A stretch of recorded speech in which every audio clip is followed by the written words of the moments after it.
नमस्कार दर्शकों, स्वागत है आपका सच द रियलिटी में। मैं हूं आपके साथ दिशा जैन। आज का दिन बहुत ही अहम रहा क्योंकि आज मोदी सरकार 3.0 ने अपना पहला आम बजट पेश किया और इस बजट में मिडिल क्लास, युवाओं और नई टैक्स रिजाइम को लेकर कई बड़ी घोषणाएं की गई। इसी पर चर्चा करने के लिए आज हमारे साथ हमारे अतिथि अनूप शर्मा जी मौजूद है, जो कि एक चार्टर्ड अकाउंटेंट भी है। तो अनूप जी, सबसे पहले मैं आपका बहुत बहुत स्वागत करती हूँ हमारे चैनल सच द रियलिटी में। धन्यवाद दिशा जी, और सच द रियलिटी के जितने भी दर्शक हैं उनको मेरी तरफ से नमस्कार। तो अनूप जी, जैसा कि इस बार इस बजट पर मिडिल क्लास लोगों पर बहुत ज़्यादा फोकस किया गया है, उन्हें देखते हुए 3 लाख तक की आय पर टैक्स भी माफ़ किया गया है और साथ ही में जो स्टैंडर्ड डिडक्शन है उसे भी 50,000 से बढ़ा करके 75,000 कर दिया गया है। तो इससे मिडिल क्लास लोगों को कितना फ़ायदा होने वाला है, इस बारे में आप हमारे दर्शकों को बताएं। मोदी 3.0 का ये जो पहला बजट है, ये स्पेशली फोकस किया गया है मिडिल क्लास लोगों के लिए, यंग जनरेशन के लिए, एमएसएमई के लिए और स्किल डेवलपमेंट के लिए, कि जो हमारे यूथ है उनका स्किल के डेवलपमेंट हो उसके को टारगेट करके बनाया गया। तो अगर मैं डायरेक्ट बेनिफिट की बात करूं तो जो भी इनकम टैक्स रिटर्न फाइल कर रहे हैं उनको अगर मैं अमाउंट में आऊँ तो 17,500 का डायरेक्ट बेनिफिट अगर होगा।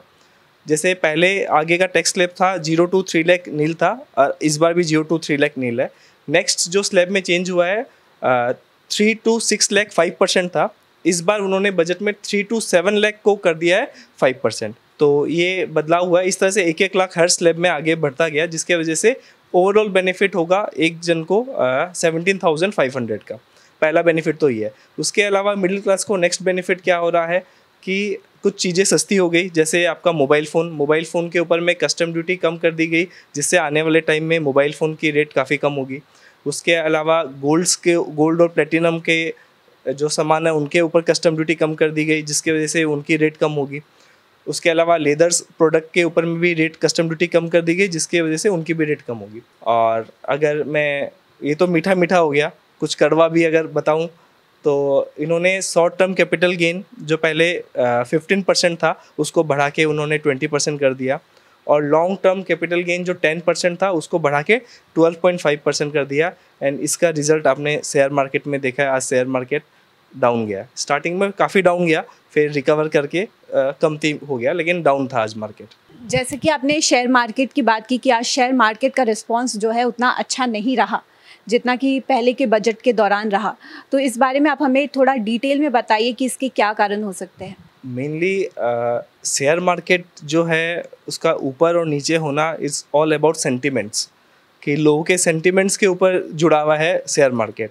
एंड जैसे ही गवर्नमेंट का कोई भी एक स्कीम या कोई भी एक स्टेप अगर नेगेटिव जाता है तो शेयर मार्केट डाउन चला जाता है। गवर्नमेंट का कोई स्टेप अगर पॉजिटिव जा रहा है तो वो शेयर मार्केट अप चला जाता है।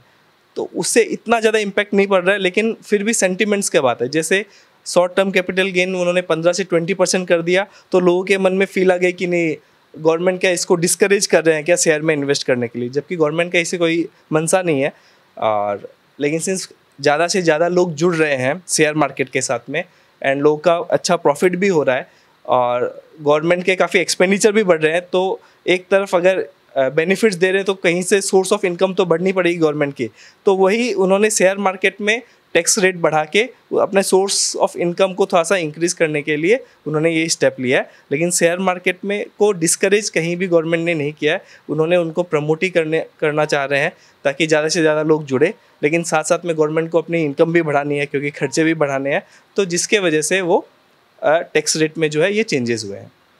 और एक और मिडिल क्लास का बेनिफिट अगर मैं आपको बोलूँ तो जो सैलरीड एम्प्लॉय के लिए स्पेशली जो स्टैंडर्ड डिडक्शन पहले 50,000 था उसको बढ़ा के उन्होंने 75,000 कर दिया गया। तो उससे भी 25,000 का जो टैक्स 25,000 के ऊपर में टैक्स बेनिफिट है सैलरीड एम्प्लॉय को एक एक्स्ट्रा होगा। और अगर मैं कवर करूं तो इस बजट में वुमेन एम्पावरमेंट के ऊपर में काफ़ी गवर्नमेंट ने ध्यान दिया है।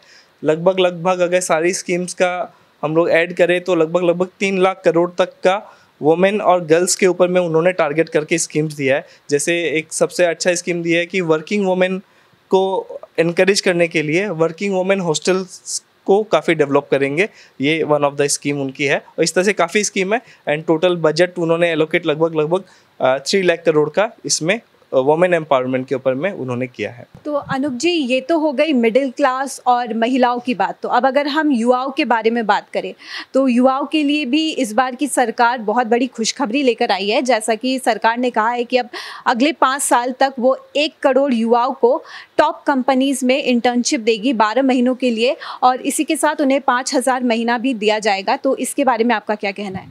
एमएसएमई में जो भी युवा लोग इंटर्नशिप करेंगे तो साथ में एमएसएमई को भी बढ़ावा दे रहे हैं, प्लस जो स्किल डेवलपमेंट, मैंने स्टार्टिंग में कहा कि ये बजट जो टारगेट कर रहा है युवाओं के स्किल डेवलपमेंट के लिए कर रहा है। तो इस युवाओं को कैसे प्रैक्टिकल नॉलेज हो तो उसको इंसेंटिव देने के लिए उन्होंने हर युवा जो भी अगर ट्रेनिंग कर रहा है उसके लिए उनके लिए 5,000 रुपीज़ उन्होंने किया है।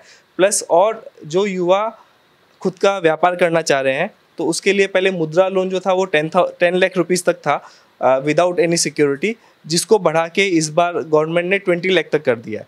तो युवाओं का रोज़गार के ऊपर में तो गवर्नमेंट बहुत सीरियस है एंड उसके ऊपर में कंटिन्यूस स्टेप लेती आ रही है और आगे भी लेगी। तो ये बहुत एक अच्छा स्टेप है। किसी को भी अपना व्यापार करना है तो एक अच्छा प्रोजेक्ट अपना बना के अगर बैंक में दे तो उसको 20 लाख तक का लोन कोलेटरल फ्री मिल सकता है, तो जिससे वो अपना व्यापार को स्टेब्लिश कर सकता है। एक और चीज़ है यहाँ पर कि अगर महिलाएं अब अगर प्रॉपर्टी खरीदने के लिए जाती है तो उनको स्टैम्प ड्यूटी नहीं देनी पड़ेगी, उनको इस पर छूट दी गई है। तो इस पर आप क्या कहना चाहेंगे? महिलाओं को हमेशा ही गवर्नमेंट ने एनकरेज किया है। जैसे पहले भी आपकी 1% कम ड्यूटी थी कि अगर पुरुष के नाम से अगर कोई प्रॉपर्टी होती है तो आपका लगभग 6% था, और महिला थी तो कहीं कोई स्टेट में 1% डिक्रीज था, कोई में 2% था, तो महिलाओं में 4% था। तो उसी को ही और एक स्टेप आगे बढ़ते हुए उन्होंने गवर्नमेंट ने स्टेप लिया है ताकि महिलाओं आगे आए और महिलाओं के नाम से भी प्रॉपर्टी हो ताकि उनका भविष्य सुरक्षित रहे। एक और चीज़ यहाँ पर देखी जा रही है कि अभी की जो सरकार है ये स्टार्टअप्स को बढ़ावा देने के लिए काफ़ी कदम उठा रही है, नए नए स्कीम्स लेकर आ रही है। जैसे इस बार के बजट में भी कहा गया है कि अब एंजल टैक्स को पूरी तरह से ख़त्म कर दिया गया है, जिससे स्टार्टअप्स में काफ़ी तेज़ी से बढ़ावा होगा। इसे लेकर आप क्या कहना चाहेंगे? स्टार्टअप इंडिया मोदी जी का हमेशा ही एक ड्रीम प्रोजेक्ट रहा है। वो हमेशा चाह रहे हैं कि जिस तरह से चाइना कैसे इंक्रीज़ हुआ, चाइना 1980s के बाद में, मतलब अगर हम 1980s में देखें तो इंडिया और चाइना शायद एक बराबर था, लेकिन 1980s के बाद में चाइना की ग्रोथ जिस तरह से हुई, भारत की ग्रोथ उस तरह से नहीं हुई। तो उसका वन ऑफ द रीज़न था चाइना में जो स्टार्टअप बिजनेस थे उसके ऊपर में चाइना की गवर्नमेंट ने बहुत काम किया, जिसके वजह से चाइना में इंडस्ट्रियल डेवलपमेंट हुआ और आज चाइना इस पोजीशन पे आ गया है। और साथ साथ में स्टार्टअप का डेवलपमेंट, दूसरे साइड में आपका जो भी इंफ्रास्ट्रक्चर डेवलपमेंट है उसके ऊपर में चाइना ने बहुत ध्यान दिया। तो उसी हिसाब से भारत भी उसी तर्ज पे आगे बढ़ रहा है, स्टार्टअप के ऊपर में काफ़ी काम कर रहा है। प्लस इंफ्रास्ट्रक्चर डेवलपमेंट के लिए इस साल के बजट में उन्होंने 11.11 लाख करोड़ का अलग से बजट उन्होंने कैपिटल एक्सपेंडिचर के लिए दिया गया है, ताकि हम आने वाले समय में चाइना को compete कर सके। और जिस तरह से आज ग्लोबली जो पॉलिटिकल सिनेरियो बन रहा है, चाइना को लोग पसंद नहीं कर रहे हैं और सबकी नज़र इंडिया के ऊपर में है, तो इंडिया उसी तरह से आगे बढ़ रहा है, गवर्नमेंट भी उसी तरह से स्टेप्स ले रही है। अगर बात करें टीडीएस की तो यहाँ भी हमें एक बहुत बड़ा बदलाव देखने को मिला है कि टीडीएस अब अगर लोग देर से भी पे करते हैं तो उनके खिलाफ कोई कानूनी कार्रवाई नहीं की जाएगी। तो इस बारे में आपके क्या विचार?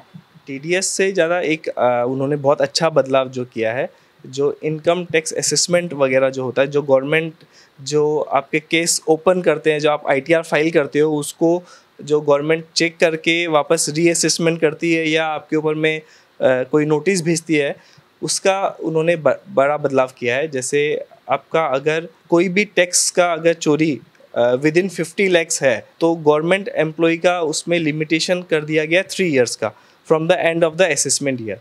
अगर 3 साल के अंदर में अगर गवर्नमेंट एम्प्लॉय आपका वो किसी का भी अगर असेसमेंट टैक्स का चोरी 3 लाख का है, 50 लाख तक अंदर में है, तो उसके बाद में वो उसको नोटिस नहीं भेज सकती है। और 50 लाख के ऊपर में जो है उसको उन्होंने कर दिया, लिमिट कर दिया 5 इयर्स तक। तो 5 इयर्स के बाद में कोई भी आपके गवर्नमेंट ऑफिसर उसको आपको नोटिस नहीं भेज सकती। अगर आपने कोई भी रिटर्न फाइल किया है, किसी ने भी रिटर्न फाइल किया है, उसमें कोई भी अगर समझ लीजिए कमी है, अगर income tax officer with in 5 years उसको नहीं पकड़ पाए तो उसके बाद में वो आपको नोटिस नहीं दे सकी, जिसके वजह से काफ़ी जो लिटिगेशन केसेस है और एसएससी को जो हैरेसमेंट होता है वो कम हो जाएगा। जो पहले 10 ईयर्स तक था उसको घटा के उन्होंने सीधा 5 ईयर्स कर दिया है, तो विद इन 5 ईयर्स ही वो नोटिस भेज पाएंगे, उसके बाद में नोटिस नहीं भेज पाएंगे।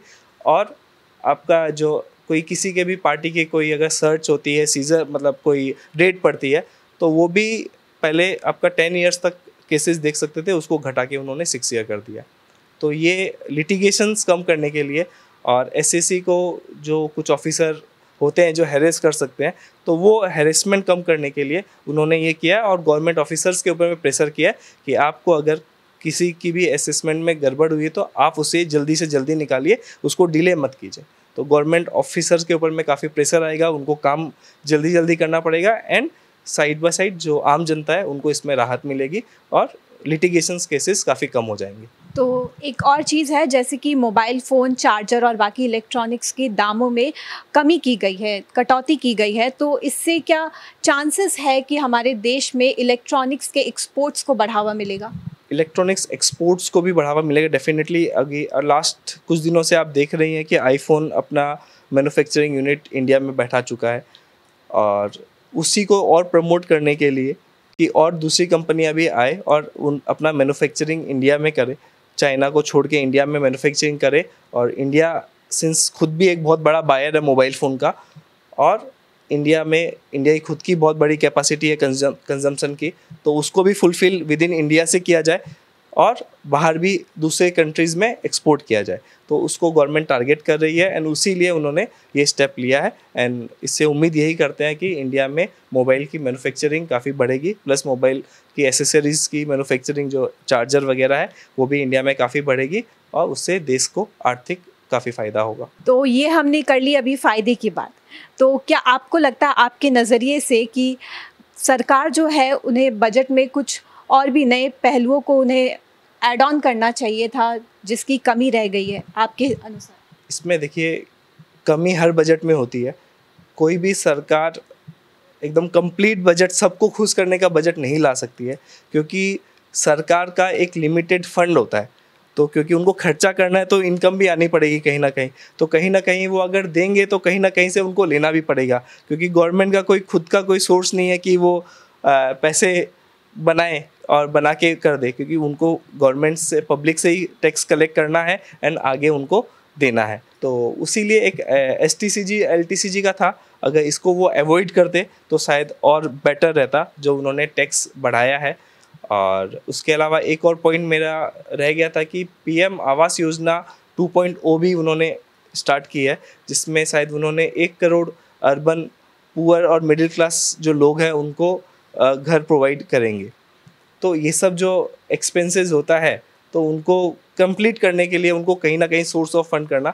तो आज जैसे बजट रिलीज़ हुआ है तो मैं कोई भी पॉइंट पे क्रिटिसाइज़ नहीं करना चाहूँगा, क्योंकि ये मेरे को पता है कि ये 6 महीने की एक बहुत बड़ी टीम है, उनकी मेहनत है, ये उनकी मेहनत जो 6 महीने से शायद अपने घर परिवार वालों से मिले नहीं होंगे, वो बैठ के इसको बजट को बनाते हैं एंड उन्होंने बहुत सुंदर बजट बनाया है, सबको टारगेट करके कि हाँ ज़्यादा से ज़्यादा बेनिफिट पहुंचा सके उसके ऊपर में उन्होंने बनाया है। तो मैं पर्सनल लेवल पे क्रिटिसाइज़ नहीं करना चाहूँगा कोई भी पॉइंट पे, तो उन्होंने जो उनकी मेहनत है वो बहुत अच्छी मेहनत है और जिसके वजह से आने वाले समय में मिडिल क्लास लोगों को, आप और मेरे जैसे लोगों को काफ़ी बेनिफिट होगा एंड साथ साथ में उनको देश का भविष्य की भी चिंता करनी है, तो दोनों चीज़ उन्होंने बैलेंस करने की कोशिश की है एंड काफ़ी अच्छा बजट बनाया है। तो इसी के साथ अनूप जी मैं आपका धन्यवाद करना चाहूँगी, आपने हमारी दर्शकों की बहुत मदद की बजट के अलग अलग पहलुओं को समझने में। थैंक यू तिशा जी, और मैं भी सच रियलिटी TV को धन्यवाद देना चाहूँगा। और आने वाले टाइम में हम लोग एक अपने जितने भी हमारे क्लाइंट्स रहते हैं उनके लिए हम लोग एक प्रेजेंटेशन बनाते हैं, तो मैं कोशिश करूँगा आपके साथ शेयर कर दूँ, तो वो भी आप अपने दर्शकों को दिखा सकेंगे। धन्यवाद दर्शकों, इसी के साथ हम आपसे अलविदा लेना चाहेंगे। देखते रहिए सच द रियलिटी।